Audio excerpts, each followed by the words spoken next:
ভারতবর্ষ ধীরে ধীরে বাংলাদেশকে একটু টাইট দিতে শুরু করেছিল, কিন্তু একেবারে যে ধনে প্রাণে মারা এটা ভারতবর্ষ করেনি। ভাই খাও, ভাত ডাল খাও, মাছ ধরো, খাও, ভালো থাকো, এইটুকু। বাড়তি সুযোগ সুবিধে ভারত যেটা দিয়ে আসছিল সেটাকে বন্ধ করে দিয়েছে। তারা ওই চা ভাত এ সমস্ত খেত, কিন্তু এবার ডোনাল্ড ট্রাম্প প্রত্যেককে অবাক করে দিয়ে একেবারে বাংলাদেশের পেটের মধ্যে টাইট করে গিঁট মেরে দিয়েছে। নে খা, যত পারিস খা। ভারত যাও একটু ভাত টাত তুলে দিচ্ছিল যে তোমরা খাও, বেঁচে থাকো, কিন্তু ডোনাল্ড ট্রাম্প এমন কাণ্ড ঘটালো যে এরপর কিছু কেনার মতন অবস্থায় তারা থাকবে না। আপনারা ইতিমধ্যেই জেনে গিয়েছেন যে ডোনাল্ড ট্রাম্প 14টি দেশের উপরে ভারী ট্যারিফ চাপিয়েছে, আর এই 14টি দেশের মধ্যে বাংলাদেশও রয়েছে। বাংলাদেশের ওপরে ডোনাল্ড ট্রাম্প ট্যারিফ চাপিয়েছে 35%। এটা 35% নয়, এর আগে বাংলাদেশের উপরে 10% ট্যারিফ ছিল। মানে বর্তমানে তাদের ট্যারিফ হলো 45%। মানে আমেরিকার সঙ্গে ব্যবসা করতে গেলে বাংলাদেশকে 45% শুল্ক দিতে হবে, তবে ব্যবসা করতে পারবে। এইবার কি মনে হয় বাংলাদেশের আর কিছু অবশিষ্ট থাকবে? একই তো ভারতের পথ ব্যবহার করে ফ্রিতে অনেক কিছু পেত, আমেরিকাতেও পাঠাতো তাদের বস্ত্র। ভারতবর্ষ এবার সেই পথটা বন্ধ করে দিয়েছে। হ্যাঁ, জলপথে এসো, তারপর করো, টাকা দাও, আমার বিমানবন্দর ব্যবহার করো। ভারত এতদিন সেই চার্জটা নিত না। আর এবার আমেরিকাতে বেচতে গেলে নিজেদের বেচতে হবে, তবে মালপত্র বেচতে পারবে। সময় দিয়েছেন, 1 আগস্ট থেকে কার্যকর করবেন। এবং যে সমস্ত দেশগুলোর উপরে এই ট্যারিফ চেপেছে সেগুলি কোন দেশ সেগুলো অবশ্যই জানাবো। কিন্তু এই ঘটনা ঘটার পর, মানে ডোনাল্ড ট্রাম্প এই শুল্ক চাপানোর পরপরই ভারতের টেক্সটাইল যে সমাজ তারা রীতিমতো ফুলে ফেপে উঠতে শুরু করে দিল। তার কারণ প্রত্যেকটা কোম্পানির শেয়ার মার্কেটের দারুণভাবে চাঙ্গা হয়ে গিয়েছে। প্রত্যেকটা টেক্সটাইল কোম্পানি, মানে টেক্সটাইল উৎপাদনকারী ভারতীয় যে কোম্পানিগুলো রয়েছে তাদের শেয়ার দর বাড়তে শুরু করে দিল একেবারে চরচর করে। এটা কেন? কারণ তো অবশ্যই রয়েছে। একা তো বাংলাদেশের উপরে চাপিয়েছে বলে শেয়ার দর ভারতের বেড়ে গেল তা কিন্তু নয়, এর পেছনে অন্যান্য দেশও রয়েছে, বাংলাদেশ তো অবশ্যই রয়েছে।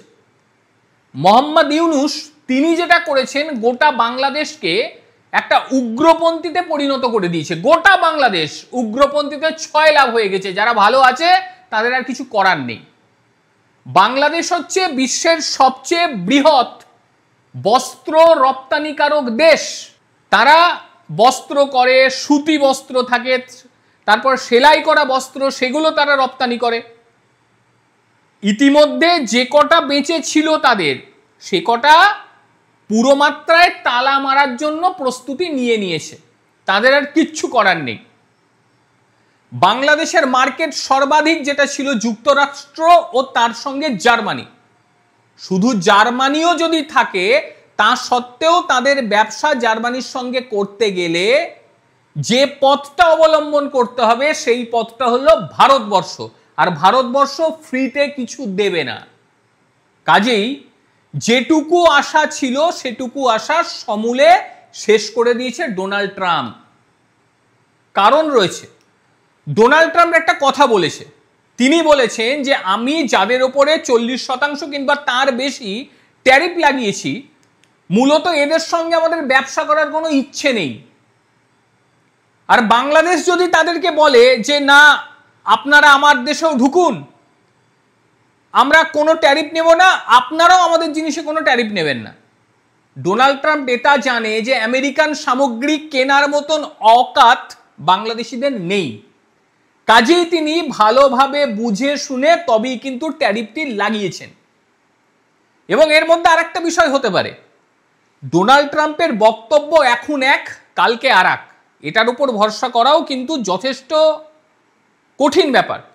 কিন্তু বাংলাদেশের পক্ষে ভাগ্য শিকের ছিঁড়বে কিনা এটা কিন্তু বুঝতে হবে, কারণ এর পেছনে কিন্তু ডোনাল্ড ট্রাম্পের অন্য মাথা কাজ করছে।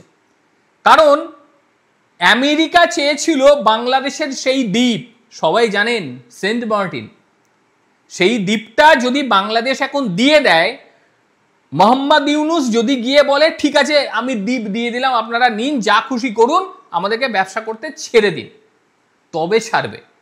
কিন্তু মোহাম্মদ ইউনুসের এখন এই অবস্থা কি রয়েছে যে তিনি কোনো দ্বীপ দিয়ে দেবেন আর বাংলাদেশ সেনাবাহিনী ছেড়ে দেবে কিংবা বাংলাদেশের সাধারণ মানুষ ছেড়ে দেবে? সেই অবস্থাও তো নেই। অপরদিকে জাপান, দক্ষিণ কোরিয়া, এই দেশগুলোর ওপরেও বাণিজ্য চুক্তি সঠিকভাবে না হওয়ার কারণে সেখানেও ট্যারিফ পড়েছে। এবার ভারতীয় কোম্পানিগুলি আমেরিকার বিলিয়ন ডলারের বাজারে প্রবেশাধিকার পাবে, এমনটাই বলছে ডোনাল্ড ট্রাম্প। আমেরিকার বাজারে বাংলাদেশি যে সমস্ত রপ্তানিকারকরা ছিল তারা অফিস বন্ধ করতে শুরু করে দিয়েছে, আর নতুন করে অফিস খুলতে হচ্ছে বিশেষ করে টেক্সটাইল ইন্ডাস্ট্রিতে ভারতকে। একই সঙ্গে ভিয়েতনাম, তারাও কিন্তু প্রচুর পরিমাণে বস্ত্র রপ্তানি করতে আমেরিকায়, তাদের উপরেও ট্যারিফ নেমেছে এবং সেই শুল্কটা খুব নমনীয় হয়নি, কাজেই তাদেরও ব্যবসাটা ঘুরে ভারতের দিকে আসবে। ভারতের জন্য একেবারে সুবর্ণ সুযোগ, কারণ যে 14টি দেশের উপরে ট্যারিফ পড়েছে সেই দেশের ব্যবসা কিন্তু এবার ভারত করবে, তাছাড়া কিন্তু আর কারো করার সম্ভাবনা নেই। মায়ানমারের উপরে 40% ট্যারিফ পড়ে গিয়েছে, লাওসের 40%, কম্বোডিয়ার 36%, বাংলাদেশের 35% প্লাস 10% মানে 45%, সার্বিয়া তাদের 35%, Indonesia 32%, Bosnia 30%, south Africa 30%, Tunisia 25%, Myanmar 25%, Kazakhstan 25%, south Korea 25%, Japan 25%, Thailand 36%। প্রত্যেকটা দেশের ব্যবসা কিন্তু একেবারে শেষ পর্যায়ে। সেই জায়গায় নতুন করে পথ খুলছে ভারতের। ডোনাল্ড ট্রাম্প বলছে যে ভারতের জন্য সুবর্ণ সুযোগ খুলে দিচ্ছি এবং খুব ভালো ডিল আমরা ভারতের সঙ্গে করতে চলেছি। কি ভালো ডিল সেটা ভারত জানে, এর আগের ভিডিওতে আমরা বলেছি। ভারত কতটা মানবে, কতটা ডিল হবে, এটা কিন্তু একটা দেখার বিষয়। এইবার ডোনাল্ড ট্রাম্প টাইমটা বেঁধে দিয়েছে, মানে 2রা আগস্ট, তার মধ্যে যদি বাংলাদেশ কিছু করতে পারে বা এই দেশগুলো কিছু করতে পারে সেটা আলাদা কথা। কিন্তু ডোনাল্ড ট্রাম্প আপনারা জানবেন এর আগে 2রা এপ্রিল সে বাংলাদেশের উপরে 10% শুল্ক আরোপ করে, তারপর হঠাৎ করে আবার তাদের উপর 37% শুল্ক আরোপ করে দেয়। তারপর আবারও তিনি ঘুরে গিয়ে বলে না ঠিক আছে চলো তোমাদের 10% থাকলো, তারপর আবারও 35%, মানে 45% হয়ে গেল, মানে 10% আছে আবারও 45%। সুতরাং ভারতবর্ষ মানবিকতার স্বার্থে তাদেরকে চাল ডাল খাবার খাইয়ে রেখেছে যে না থাকুক ভাই, বেঁচে টেচে থাকুক। কিন্তু ডোনাল্ড ট্রাম্প একেবারে পেটের মধ্যে টাইট করে গিট বেঁধে দিয়েছে, খা এবারে, ভারত খাবার দেবে তো খেয়ে নে। এটা ভারতের জন্য বড় একটা সুযোগ খুলে গেল। ভারতীয় কোম্পানিগুলি একটা বড় এন্ট্রি পেতে চলেছে, যদিও আছে।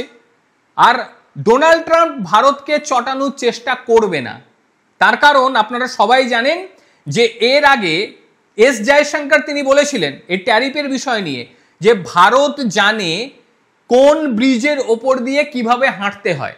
এখন কিভাবে ভারত হাঁটছে সেটা আমরা দেখতে পাবো না, কিন্তু আমরা এটা দেখতে পাবো যে ব্রিজকে টপকে ভারতবর্ষ বেরিয়ে গিয়েছে। ধীরে ধীরে প্রমাণ এটাই পাওয়া যাচ্ছে। প্রত্যেকে ভালো থাকবেন, সুস্থ থাকবেন। আর কি বলবেন, বাংলাদেশের কফিনের শেষ পেরেকটা পুঁতে দিল আমেরিকায়, এই প্রসঙ্গে আপনাদের বক্তব্য অবশ্যই জানাবেন। আর তার সঙ্গে ভারতের যে সুবর্ণ সুযোগ চলে এলো, এটা কতটা ভারত ব্যবহার করতে পারবে, কি মনে হয় আপনাদের অবশ্যই জানাবেন আপনারা। প্রত্যেকে ভালো থাকবেন, সুস্থ থাকবেন। আবার দেখা হবে অন্য কোনো দিন অন্য কোনো ভিডিওতে। ততক্ষণের জন্য নমস্কার, ভালো থাকবেন।